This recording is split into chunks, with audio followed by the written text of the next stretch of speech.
I, 32F, have been married to my husband Tyler, 34M, for 5 years, together for 8. We both work in tech. I'm a software developer and he's a project manager at different companies. We bought our house 3 years ago in a nice suburb. It's probably bigger than we need, 4 bedrooms, 3 baths, but we got a good deal and we're thinking about starting a family soon. My sister-in-law Nancy, 38F, lost her job 3 months ago. She was a mid-level manager at a retail chain that went bankrupt. She lives with her husband Tom, 40M, and their 2 kids Jake, 8M, and Emma, 6F, about an hour away from us in the city. Some background on my relationship with Nancy: we were never close but things were cordial. She made some comments at my wedding about Tyler marrying down since my parents are immigrants who worked factory jobs, while their family is old money. Tyler shut that down quickly and she apologized, claiming she was just stressed about being maid of honor. After that, we kept things surface level polite at family gatherings. Everything changed when Nancy lost her job. The first time she showed up unannounced, it was a Tuesday at 11 a.m. I was working from home and on a video call when the doorbell kept ringing. When I finally answered, she was standing there with both kids and 3 bags of laundry. She said their washing machine broke and could she please use ours? I felt awkward saying no with the kids right there, so I let them in. That visit lasted 6 hours. While the laundry ran, she set the kids up with their iPads in our living room and started wandering around the house, making comments like, "You really don't use this guest room much, do you? And this would make such a cute playroom." I was trying to work but kept having to mute myself during calls because of the noise. After that, Nancy started showing up 2 to 3 times a week. Always unannounced, always with some excuse. Their internet was slow for the kids' homework, their AC wasn't working well, she needed to get out of the house while job hunting. The visits got longer and longer. She'd arrive mid-morning and stay through dinner, even though I never invited her to stay that long. I started noticing things moved around in the house. She'd rearrange our kitchen cabinets to make more sense. She went through our pantry and put sticky notes on things saying expired or should donate. She even started bringing her own groceries and filling our fridge, saying she couldn't stand how empty it looked. The kids took over our guest room, leaving toys everywhere and drawing on the walls with markers. When I mentioned the damage to Nancy, she laughed it off saying that's why you need to baby-proof. Good practice for when you have your own.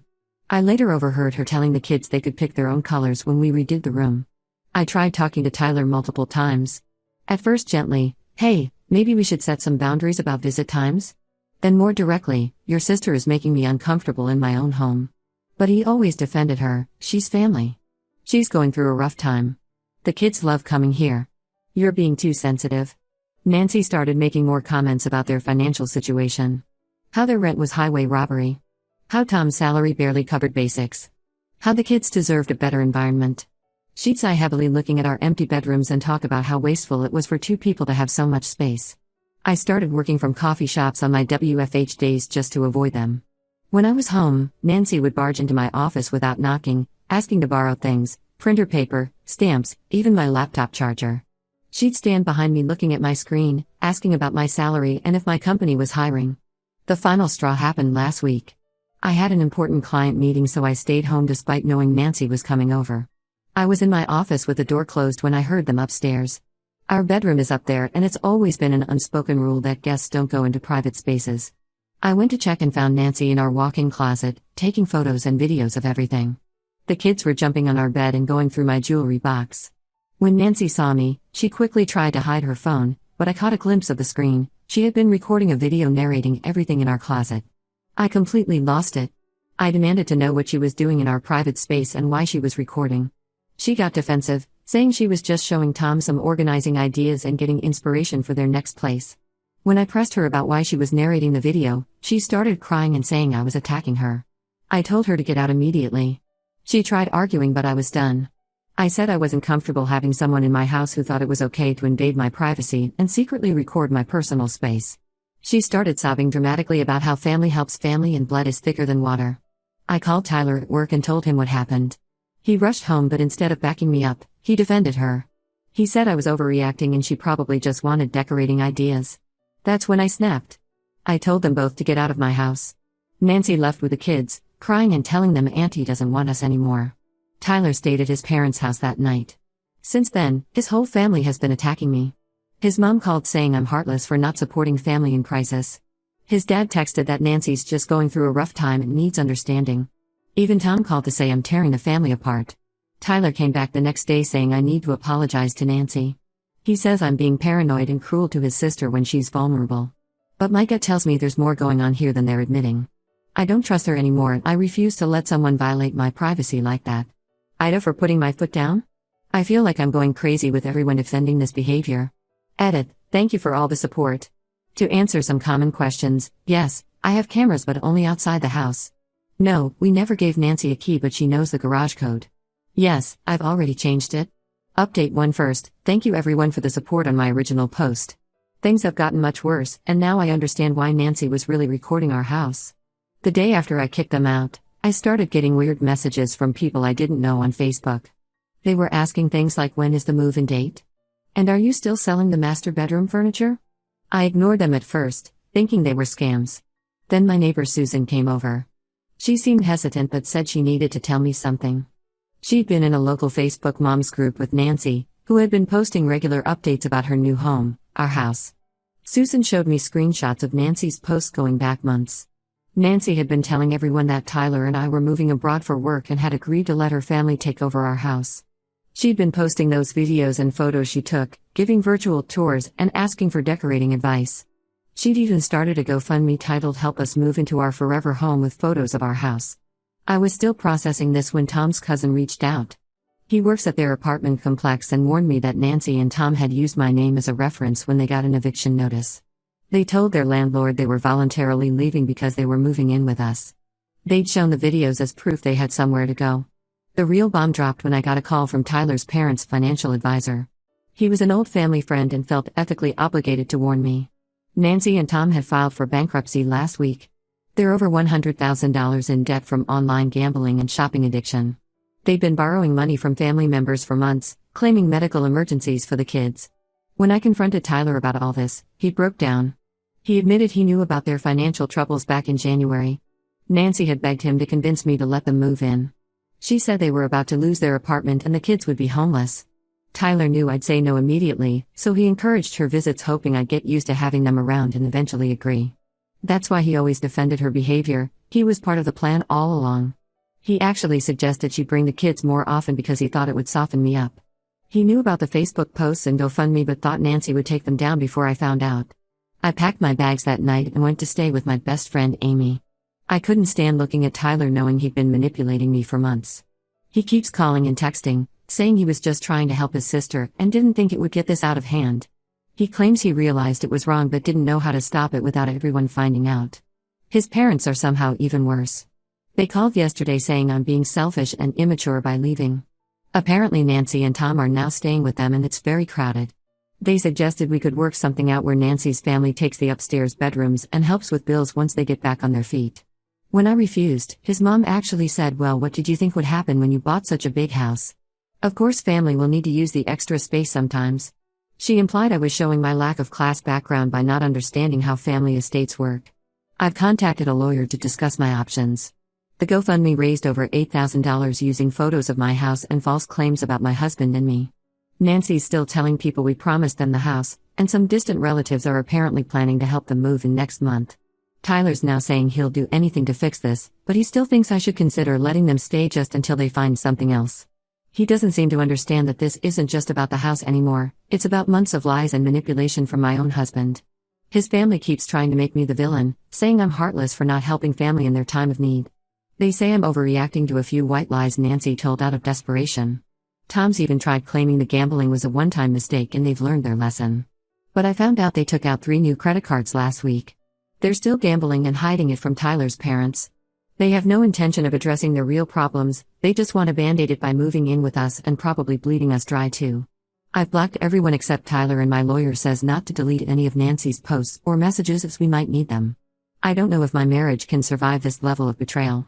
Even if Nancy never moved in, how can I trust a husband who spent months secretly plotting with his sister to manipulate me? Edit, several people ask why Tyler's so invested in helping Nancy. Apparently he helped her hide a gambling problem from their parents in college by paying her debts. He thinks if he doesn't help her now, it's his fault if she relapses. I told him that's exactly why she keeps manipulating him, she knows he feels responsible.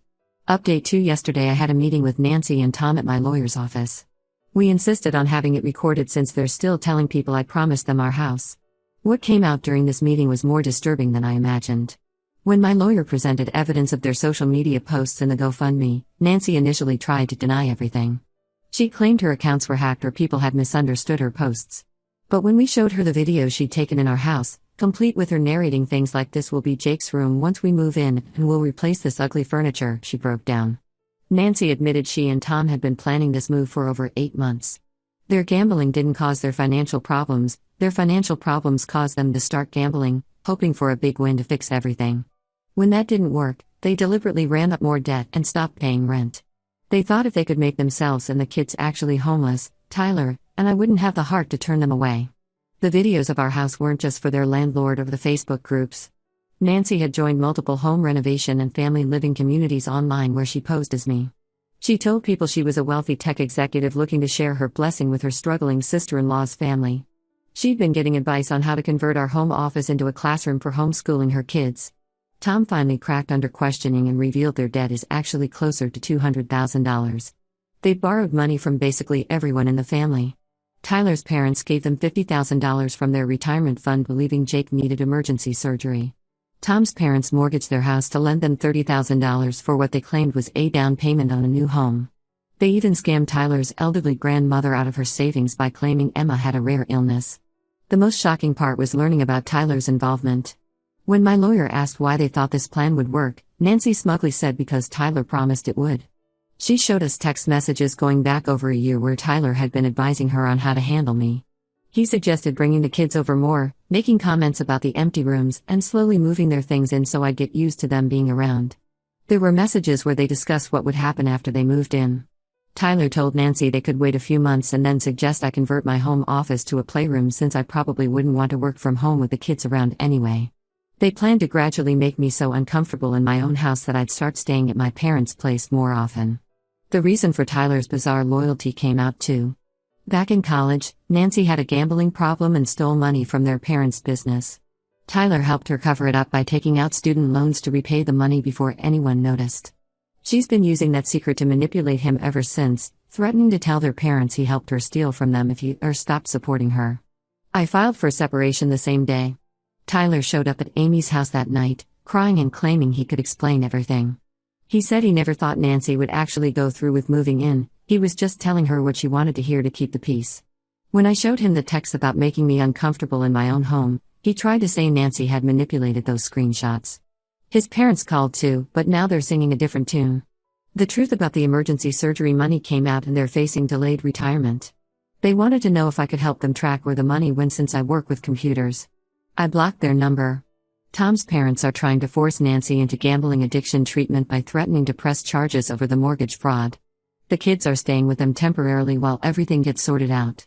Jake apparently told his teacher about the new house they were moving to, which prompted a welfare check that got CPS involved.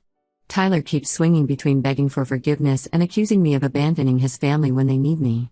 He actually suggested we could take out a home equity loan to help Nancy get back on her feet.